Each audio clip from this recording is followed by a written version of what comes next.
Hey guys, this is Rachel with Cypress Textiles, and today I'm going to show you guys how to do the whip stitch join that I used for Mateo's granny square blanket. And you can use this whip stitch join for any blanket, but this is the one that I used for this project. So what I have here are two motifs, and I'm just going to be showing you how to join on one of the seams, and then I'll break away and show you how to join it whenever there's two squares next to each other and you have to join on two seams, and kind of how you handle that corner. So first we're going to join just two motifs together with whip stitch, and I can't be bothered to switch notions, so I just use my crochet hook to do the whip stitch, and I'll show you how I do that. So this is like for a cozy and hand stitched look. So I don't like to go through back loops only. If you go through back loops only, then you'll get the ridge of the front loops that butt up against each other. And you I'll cover up this side with my hook, but the ridge that it forms kind of looks like that. And I just don't really care for that look. I would rather be able to see the stitches, and I think you'll agree with me that it does look good, and neither one's better. It's just whichever one you prefer. Okay, so we're going to jump into it. So I hold the motifs with wrong sides facing, and then I have my long tail from this motif that's in the front, and then I'm going to be joining it to this seam right here. So I've just went ahead and oriented the square with the tail in the corner. And if you're going to be joining with the tail on a square down here, then you need to make sure that you also place this tail in that corner as well, so that when you join the next one, the tail's already where you need it to be. So when you're joining it here, so then if you join the next one, your next tail is available for you, and you don't join it like over here or something, and then you'll have to do some fancy footwork. So that's just a little tip. Okay, so wrong sides facing, and you've got your tail, and you're going to put your hook through both loops of your center, your very corner stitch. For the Mateo's granny square blanket, it's a single crochet. So go through both loops, and then go ahead and put it back to front so that you're going through just straight through both of your motifs. Okay, this is also the corner stitch. All right, and now we're gonna just be matching up the stitches as we go along.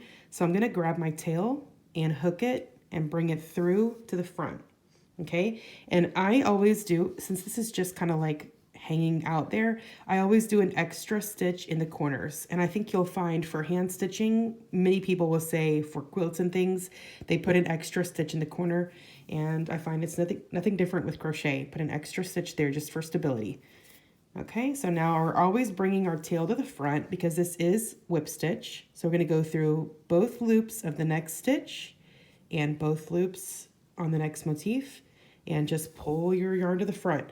And you're not cinching the stitches. You can see the stitch I've just made is right there. You're not going to be cinching the stitches at all. So next pair of stitches, you see I've got 4 loops there. Grab the yarn, bring it to the front. Okay, and I just put the yarn back in my finger, so I'm like locked and loaded, ready for the next stitch.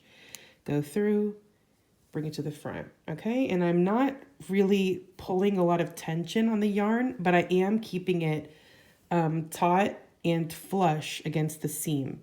So you can see the little stitches starting to form, and you'll see more as I do a few more. So just hook your yarn. Obviously, you could just thread a tapestry needle and go and have at it, but I just prefer not to switch notions. And threading a needle is not my favorite thing to do. All right, so I've got a few stitches going here. So I wanted to show you. So this is how it looks when you've got your little stitches there.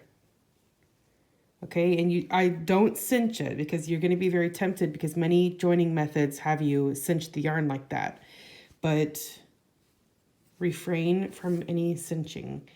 You're supposed to leave the stitches nice and flush along the seam.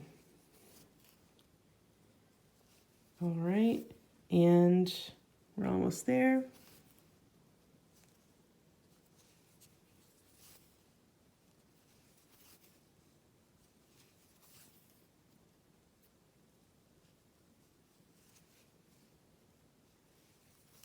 Okay, and we're going to get to the corner. This is almost the corner here, and now we're up to the center Oh, but we're there. Yep.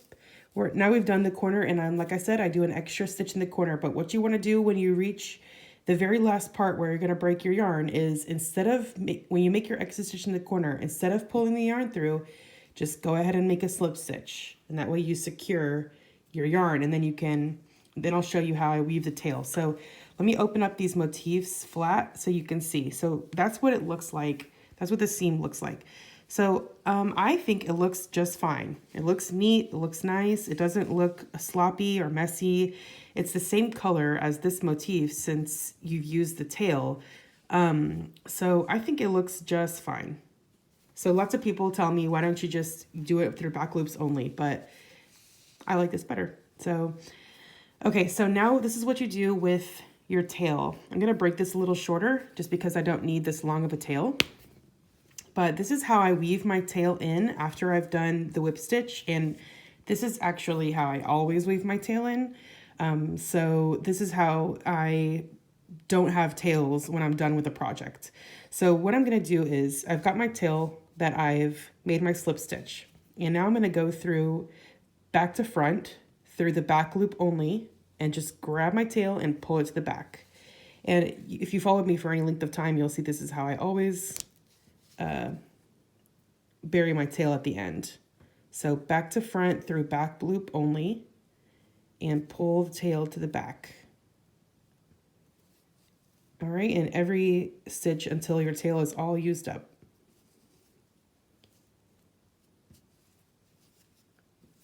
All right.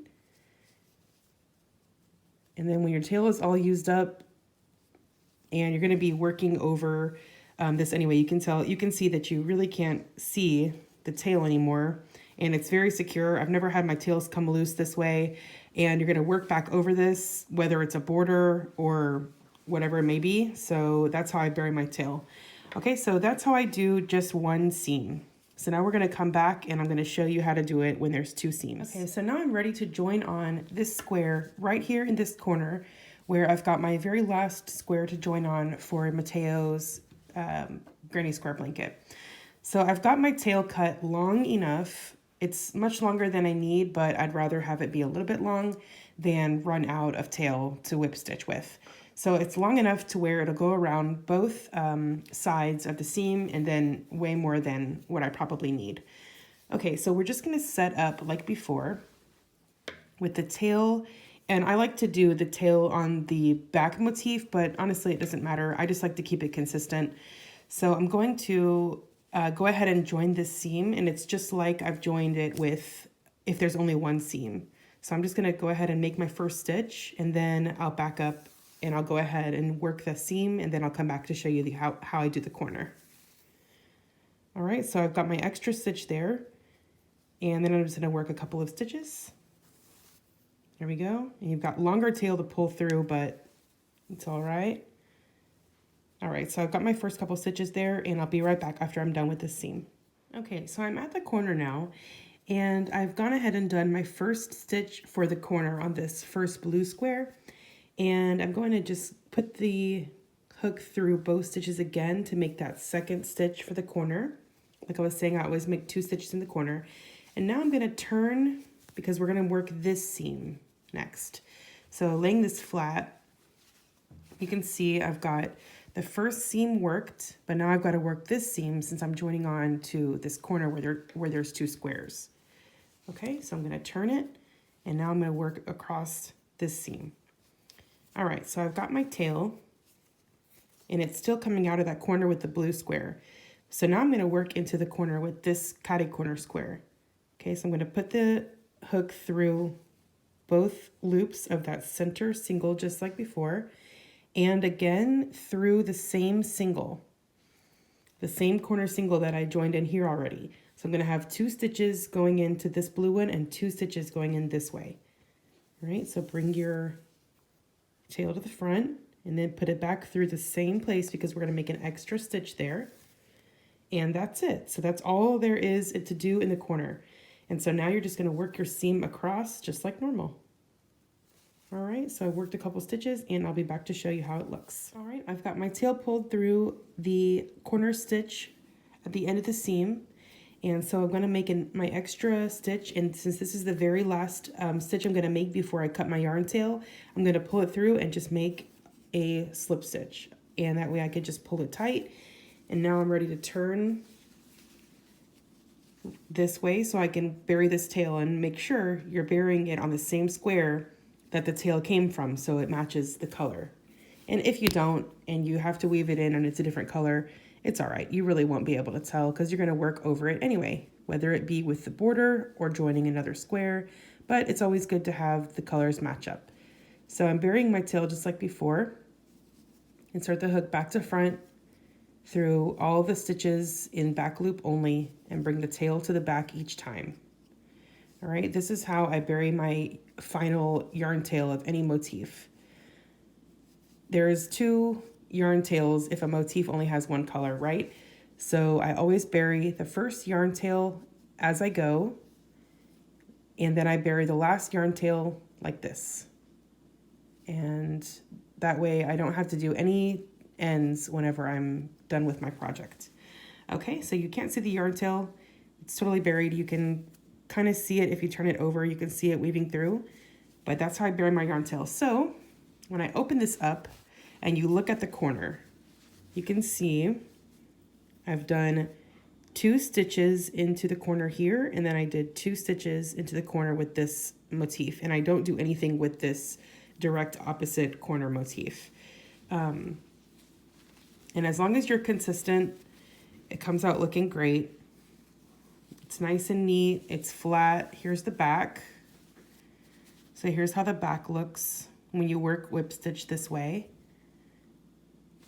So yeah, that's how I join my whip stitch squares, using the tail and only using my hook.